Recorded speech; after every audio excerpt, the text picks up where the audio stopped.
Opera SM back with another Magic the Gathering Puzzle Quest video. Back when the new set came out, before they did the fix for what was messed up for crafting, we noticed people with VIP had access to Kalemne, Disciple of Aronis, the white-red planeswalker that's going to be available coming up with the new dual decks that's coming out.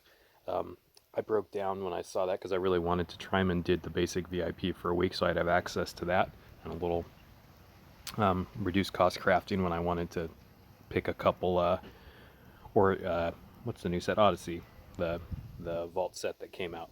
But got them, leveled them up, and I have played with them a little bit, but I just wanted to finally put a deck out there, just because he's a really cool planeswalker. I think he is by far the best white-red planeswalker option that is in the game at the moment now. He's got 128 life when he's at 60, which is great. His mana gains are fantastic. He has +5 to white, +5 to red, and then -2 to black. Everything else is neutral. And his abilities are very, very cool. They kind of center around a big creature. So the first ability, for only 4 loyalty, Avatar of Erois, create a greater Avatar of Erois token. Fetch the first creature card from your library with base cost 14 or greater. This token has a lot going on. It's a white-red enchantment with 2 shields. When you activate a loyalty ability, you gain 1 experience. We'll look at what that is later. When you cast a creature card with base cost 14 or greater, which this guy fetches up when you activate that first ability, you gain 2 experience counters, and then while on the board, your first creature gets +X and haste, where X is equal to your experience counters. So experience, I don't know if we can actually pull up experience this way, but experience is basically a little counter that will come up on your guy, almost like devotion, and it'll just track, and kind of like the commander sets that experience counters were from, it will just get bigger and bigger, everything that keys off of these experience counters. The second ability, for 12 loyalty, first creature card in your hand with base cost 14 or greater gains double strike, vigilance, and +X. X is equal to your experience counters. So kind of puts it on steroids, makes it a really efficient blocker, and that can also defend with double strike, which is great, and gain some mana. And then the last ability, create a greater Giant's Triumph token. You gain 10 experience, so that really gets your experience up higher, and this greater Giant's token is awesome. It's a resilient enchantment support, which is cool. I hope they have more abilities like this which are resilient, because it does make it feel even more like emblems of planeswalkers in the games, which is cool. And then when a creature you control with base cost 14 or greater attacks, it deals damage equal to its power to your opponent's planeswalker and their first creature. So if you ever get this online on a big guy, it's pretty good. So Nair also got this card, and he brought up a really cool point when we were chatting, just about the possibility of you want a creature that has 14 power or more to go and try to combo with. And Knight of the White Orchid is a really cool mana generator, a rare mana generator that's available within these colors, for 14, which is the bottom limit of what you have. So it's nice that you can fetch it, but it's still fairly easy to cast. You get a 4/4 First Strike Defender, which is just great to guard the ground, and then when it enters the battlefield, convert 5 gems to white. So if you can keep spamming this guy, and with this deck, with that ability, we can, for every 4 loyalty, we could fetch 1 up. We can get this guy on the board, make him even bigger and bigger to have a first striking defender that can hold off basically anything on the ground, and eventually he might be vigilance and double strike as well, and get buffed up, not just from reinforcements, but from the other abilities. So that's awesome. So really this idea is built around this as the only creature with 14 or more power in the deck, and then a bunch of conversion, kind of a general gate shell that you see in a lot of other builds. to go. So the deck is trying to just get this out and make a bunch of them, and then turbo loyalty to use his really cool loyalty abilities. So let's through the rest of the deck. We have this guy. We have Court of Calling, which can fetch up another copy of this, which is great. Killer Instinct, which when it's on the board, your guys get haste, and then at the beginning of turn, you fetch him. We only have 2 creatures in the deck. This guy and one other guy we'll get to soon. So they both generate some value when they're on the board, but Knight of the White Orchid is really what you want to flip with this. You'll lose a creature reinforcement, but as you'll see, we have a lot of lifelink tokens in this deck. Since I didn't want a whole bunch of creatures, I thought I wanted things that could make tokens. It's possible I maybe only want 1 creature in this deck and another way to make tokens, but March of the Multitudes, if I need a spell that makes tokens, is a go-to spell. It is so good. For 17 mana, and then eventually it can be even less than that because of Convoke's ability. When you have more tokens on hand, it reduces the cost by 6. You can create up to 12 lifelink soldier tokens, which is awesome to get 1/1 lifelink. You get a 12/12 lifelink stack. It's really hard for your opponent to race that sort of thing, so we get a great, quote, creature, unquote, in this deck to do that without taking up a slot, which is great. We've got 4 gates. They're all centered around white because, again, with Knight of the White Orchid converting to white, we wanted to really focus on doing white conversion. So between Knight of the White Orchid and the 4 white guild gates, we should generate a lot of white through terraforming. Castle Ardenvale for 10. I think this is one of the stronger ones of these castle cycles because of its activate 3 ability, create a white human soldier token, and there's 3 things that do that.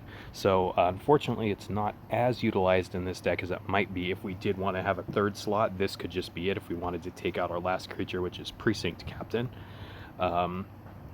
A 4/4 double strike for 13, which is a great rate, but this guy, when it deals combat damage, you create a lifelink soldier, so you'll create 2 lifelink soldiers. We don't have any Vanguard supports in this deck, but what we could do is maybe we could put a Vanguard in, like rare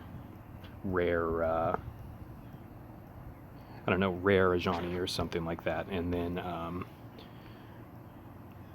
over that guy, and then put in Castle this as the 3rd slot or whatever, but it also converts to a turn, which is the main reason that it's in there, and it can do some even more conversion than that if you have less 5 or less white. It's not going to happen a lot in this deck, but it could. So again, really the plan is just get Knight of White Orchid, spam it out, and then also get a pretty big creature stack with Precinct Captain. So let's go ahead and give this a try. Actually, before we do that, I just want to talk about one of the things that I feel like makes this thing such a good planeswalker is just the fact that its slots it has. It can hold 7 creatures, but it can hold 6 spells, and most importantly 6 supports. That's huge for white-red. A lot of the other white-red planeswalkers in the past could only do like 4. I know what's it called, Angry Listlemancer, Nahiri.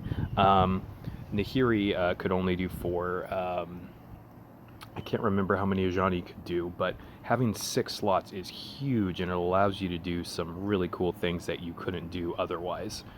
So I'm really excited for a good white-red planeswalker that has a lot of abilities that are good, that has good mana gains, and has a great number of slots available for supports. So if you didn't have VIP and get this guy for the limited window he's available before they fixed what happened, I'm pretty sure it was an accident, because this showed up at regular price and it showed up at a highly discounted price for VIP. I'd really consider thinking about getting him during this next Dual Decks when it premieres, which I'm really excited about. But alright, enough blabbering about that, and I'd love to hear other ideas that you guys have to use this Planeswalker too. I'm excited to play around with him more in Legacy as well.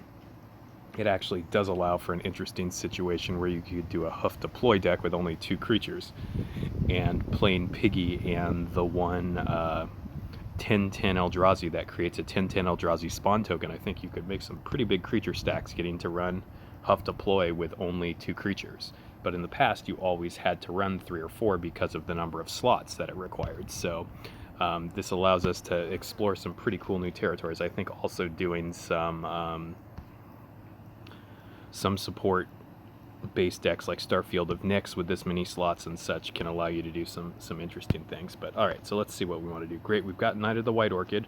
I think what I want to do is just get my converters down first so I can start converting, then get Knight of the White Orchid out. So let's see, I've got a white match that I can do on the top, which is almost certainly what I'm going to do, but let's double check there's nothing else that I'd want to do instead. Nope, I'm just going to go ahead and do that.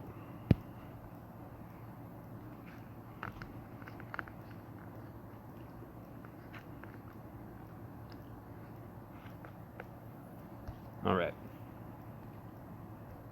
More supports. That's good. Keep casting those. Let's see what we can do. We can get another white match, which should be good, possibly into a green and a blue match. So I think that's what we're going to do. Yep, let's just do that. Great, got the green match. So now we've got a lot of things converting each turn.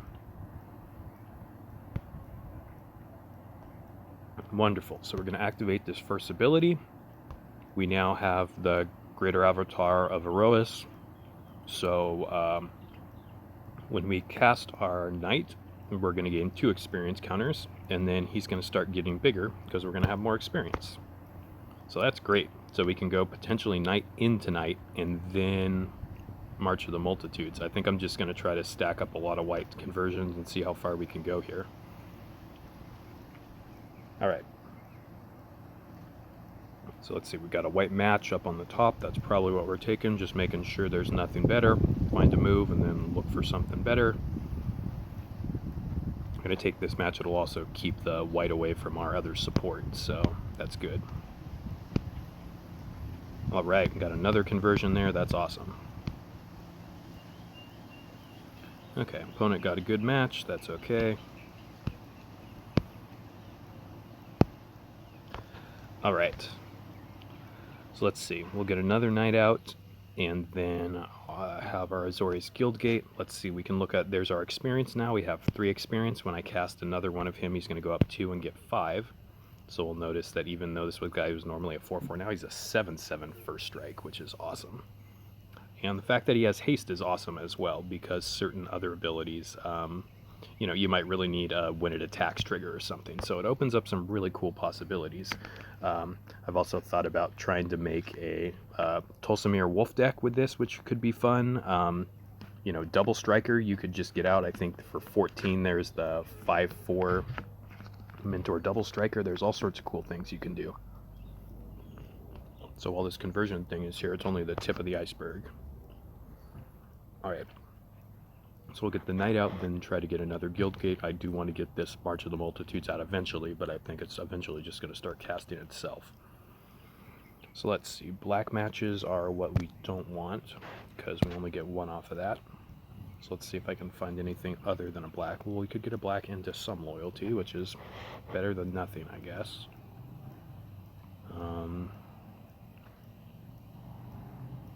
Pretty slim pickings, so it looks like that might be the only thing. So we'll do that.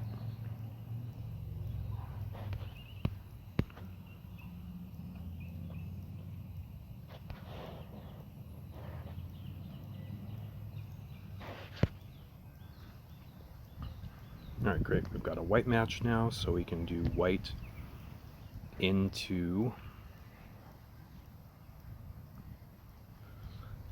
Killer Instinct. Another reason why I put the other 4/4 double striker in the deck is even if you hit it with Killer Instinct, it'll make 2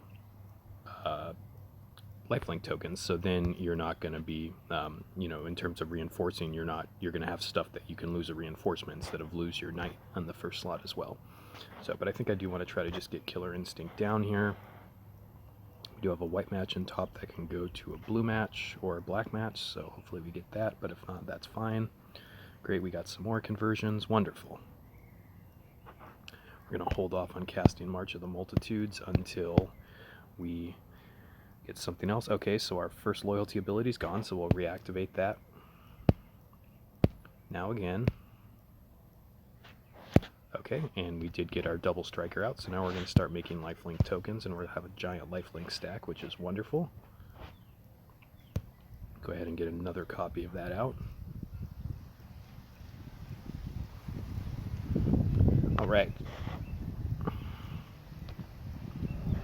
Now we're cooking with some gas. So let's see, we can get loyalty into 4 white, which is pretty good. I think that's probably what we're going to do. Oh, we can get white into white, which is wonderful because that will get us 16 mana, and that's why these +5 mana gain bonuses are so awesome. That's like, this is kind of parallel to what the white-green Watley is. So, and I really like those sorts of setups.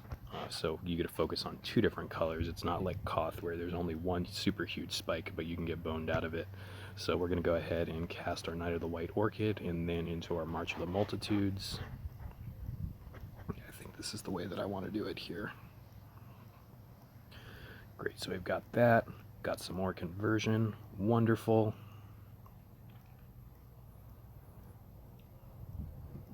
Now we're just hitting for a bunch, but look, we've got a 16/16 for strike defender on the ground. That's pretty awesome.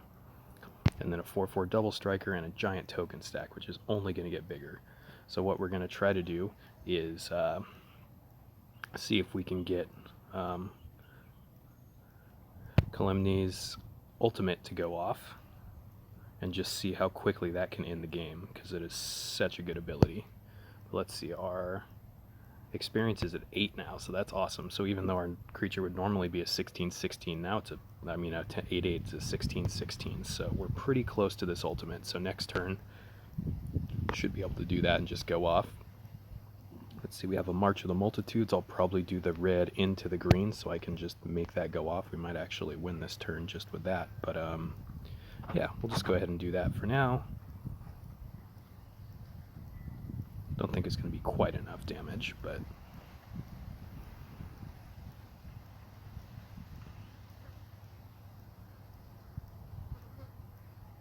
oh no, with the double strike it will be.